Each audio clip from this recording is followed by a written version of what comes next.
Hello అండి, welcome to our channel Akhil home style cooking. ఈరోజు video వచ్చేసి హెల్తీగా జొన్న దోశలు అయితే చేశాను.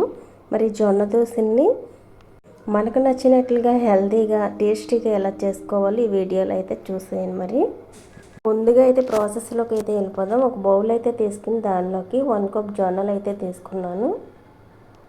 2 స్పూన్ల వరకు పచ్చెనపప్పు అయితే తీసుకుంటున్నాను. వీటిలో వాటర్ అయితే పోసేసి శుభ్రంగా 1-2 సార్లు అయితే కడిగేసి నానబెట్టుకోవాలి. 8 గంటల పాటు అయితే నానబెట్టుకోవాలి. జొన్నలు అనేవి అయితే తొందరగా నానవండి. 8 గంటలైనా నానబెట్టుకోవాలి. మరొక బౌల్లోకి ఏ కప్పుతో జొన్నలు అయితే తీసుకున్నామో అదే కప్పుతో 2 కప్పుల వరకు రైస్ అయితే తీసుకోవాలి. తీసుకుని వీటిని కూడా కడిగేసి శుభ్రంగా నానబెట్టుకోవాలి. నేనైతే మార్నింగ్ అయితే నానబెట్టానండి. ఈవినింగ్ అయితే చూపిస్తున్నాను. ఇప్పుడు ఈ జొన్నలు పచ్చెనపప్పు బాగా నానాయండి ఇవైతే.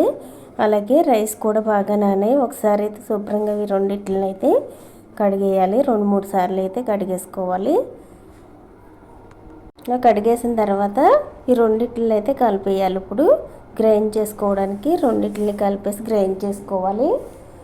చూడండి, ఇలా కలిపేసిన తర్వాత మిక్సీలో కానీ గ్రైండర్లో కానీ గ్రైండ్ చేసేసుకోవడమే. నేనైతే మిక్సీలో అయితే గ్రైండ్ చేస్తున్నాను. మీ దగ్గర గ్రైండర్ ఉన్నట్లయితే గ్రైండర్లో అయినా గ్రైండ్ చేసేసుకోవచ్చు.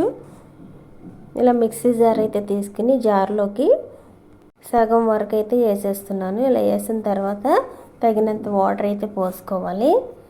ఈ పిండిని వచ్చేసి మామూలు దోశలకి అయితే ఎలా గ్రైండ్ చేసుకుంటామో అలా గ్రైండ్ చేసేసుకోవాలి. చూడండి, ఇలా మెత్తగా అయితే గ్రైండ్ చేసుకోవాలి. ఇలా గ్రైండ్ చేసుకున్న తర్వాత ఒక బౌల్లోకి అయితే వేసేసుకోవడమే. ఇలా వేసేసిన తర్వాత నెక్స్ట్ అదే జార్లోకి మిగిలిన జొన్నలను కూడా వేసేసుకోవాలి. వేసేసుకుని మరలా గ్రైండ్ చేసేసుకుని గిన్నెలోకి అయితే వేసేసుకోవాలి. ఇలా వేసేసిన తర్వాత 2 సార్లు గ్రైండ్ చేసాం కాబట్టి ఒకసారి అయితే గరిటెతో అయితే కలిపేయాలి. ఓవర్ నైట్ అయితే పులియనివ్వాలి. ఈ జొన్న దోశలు అనేవి పులిస్తేనే టేస్ట్ అనేది ఉంటుందండి. పులియబెట్టుకోవాలి ఓవర్ నైట్ అంతా. నేను మార్నింగ్ అయితే చూపిస్తున్నాను. ఇప్పుడు జొన్న పిండి అయితే ఈ విధంగా అయితే పులిసిందండి. ఇప్పుడైతే ఇందులోకి టేస్ట్కి తగ్గట్టుగా సాల్ట్ అయితే వేసుకుని ఒక గరిటె అయితే తీసుకుని కలిపేసుకోవాలి. చూడండి, సాల్ట్ పిండి అంతటికి కలిసేట్టుగా అయితే కలిపేసుకోవాలి. దోశలు వేసుకోవడానికి బ్యాటర్ అనేది ఈ విధంగా అయితే ఉండాలి. ఈ కన్సిస్టెన్సీలో అయితే కలుపుకోండి. ఇలా కలిపిన తర్వాత ఇప్పుడు దోశ వేసుకోవడానికి అయితే దోశ పెనాన్ని అయితే పెట్టేయాలి. స్టవ్ ఆన్ చేసి ఈ పెనం బాగా వేడైన తర్వాత దోశలు అయితే వేసుకోవాలి. దోశ పెనం వేడైన తర్వాత ఫ్లేమ్ అయితే లోలో పెట్టేసుకుని దోశ అయితే వేసుకోవాలి. ఇలా పిండి అయితే తీసుకుని ఈ విధంగా స్ప్రెడ్ చేసేసుకోవాలి. ఇలా స్ప్రెడ్ చేసిన తర్వాత ఆయిల్ అయితే పోసుకోవాలి. దానిపైన అయితే ఈవెన్గా అన్ని వైపులు కాలేట్టుగా అయితే ఫ్లేమ్ మీడియంలో అయితే పెట్టేసి అడ్జస్ట్ చేసుకుంటూ అయితే దోశని అయితే కాలనివ్వాలి.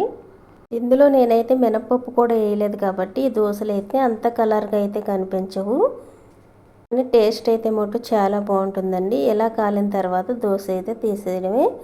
అలాగే మరొక దోశ అయితే వేస్తున్నాను. ఇప్పుడు ఇలా వేసిన తర్వాత దీనిపైన అయితే ఆయిల్ అయితే వేసేసి మీకు కావాలంటే ఈ దోశను 2 వైపులు కూడా కాలనివ్వచ్చు.